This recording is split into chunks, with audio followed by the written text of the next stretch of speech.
గత 2014-19లో మొదలుపెట్టినటువంటి టిట్కో హౌసెస్ దురదృష్టవశాత్తు ఇప్పటి వరకు అవి పూర్తి స్థాయిలో పనిచేసే పరిస్థితి లేదు అధ్యక్ష.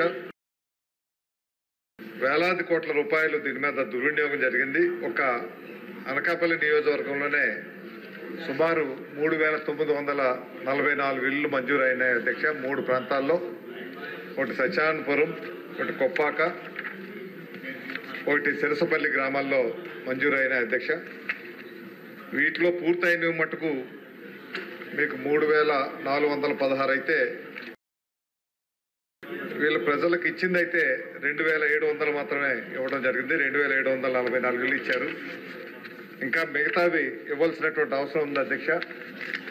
ఇందులో 2 విషయాల్లో, సిరసపల్లి కానీ కొండకొప్పాక విషయాల్లో కోర్టు డిస్ప్యూట్ వల్ల గతంలో ఏవైతే బెనిఫిషియరీస్కి ఇచ్చారో 14-19 తర్వాత వచ్చినటువంటి ప్రభుత్వం అవన్నీ కూడా రద్దు చేసి ఒక రాజకీయ కారణాలతో టీడీపీ నుంచి ఒక శాసనసభ్యుడిని వాళ్ళ పార్టీలో తీసుకునేటువంటి నెపం పెట్టుకొని వీళ్ళందరికీ కూడా క్యాన్సిల్ చేసి కొత్త వాళ్ళకి ఇచ్చే ప్రయత్నం చేశారు.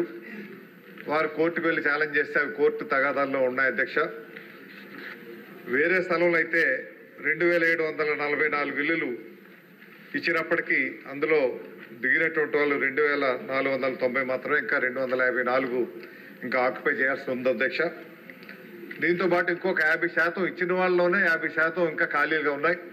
ఎందుకంటే ఇవన్నీ కూడా చాలా మటుకు బెనామీ పేర్లతో ఉన్నటువంటి ఇల్లులు అధ్యక్ష.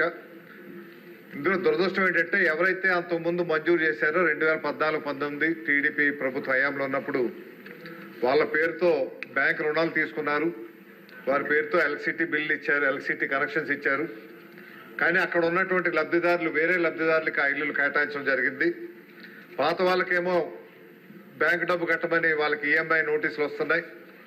కొత్త వాళ్ళకి కట్టకుండానే వాళ్ళు ఆ ఇల్లులు అనుభవించే పరిస్థితి ఉంది. ఇవన్నీ కూడా జియో ట్యాగింగ్ చేస్తూ ప్రతి ఏవైతే ఏ ప్రాంతాల్లో అయితే ఇల్లులు కట్టారో ఆ ప్రాంతాలకి ఒక స్పెషల్ ఆఫీసర్ని పెట్టి ఇవన్నీ రిజాల్వ్ చేస్తాను. కానీ ఇప్పటికీ కూడా మన ప్రభుత్వం వచ్చి సుమారు 15 మాసాలైనా ఇంకా ఇటువంటి చర్యలు కూడా తీసుకోకపోవటం అన్నది దురదృష్టకరం. వెంటనే చర్యలు తీసుకొని వాటికి కావాల్సిన ఇన్ఫ్రాస్ట్రక్చర్ కూడా పూర్తి చేయాలి అధ్యక్ష. సర్వీస్ రిజర్వాయర్స్ కానీ మీకు పంప్ సెట్స్ కూడా డ్రింకింగ్ వాటర్కి ఏవైతే మోటార్స్ ఉన్నాయో ఆ మోటార్లు కూడా పెట్టలేదు. అవుట్ఫాల్ డ్రైన్స్ లేవు, ఎస్టీపీస్ లేవు, ఎలక్ట్రిఫికేషన్ లేదు.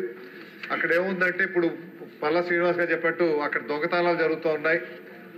అవాంఛితంగా కొంతమంది యాంటీ సోషల్ ఎలిమెంట్స్ అక్కడ డ్రగ్ పెడ్లింగ్ కూడా జరుగుతూ ఉంది. అందువల్ల వీటి మీద ఒక జియో ట్యాగింగ్ అది పెట్టుకొని రియల్ బెనిఫిషియర్స్ని కూడా ఐడెంటిఫై చేసి సిరసపల్లి కొండకొప్పాక ప్రాంతం ఏవైతే ఉందో అది కోర్టు స్టేలో ఉంది కాబట్టి కోర్టులో ఎవరైతే ఒరిజినల్ బెనిఫిషియర్స్ వేశారో వాళ్ళ పేరుతో అవి కేటాయించే పరిస్థితి వచ్చినప్పుడు ఆ డిస్ప్యూట్ కూడా వెంటనే రిజాల్వ్ అవుతుంది. కాబట్టి వారికి ఇల్లు ఇచ్చే సుమారు 600 మందికి ఆ ఇల్లు ఇచ్చే అవకాశం ఎవరైతే గతంలో ఇచ్చారో వాళ్ళకే ఇవ్వాల్సిందిగా మీ ద్వారా మంత్రి గారిని కోరుతున్నాను అధ్యక్ష.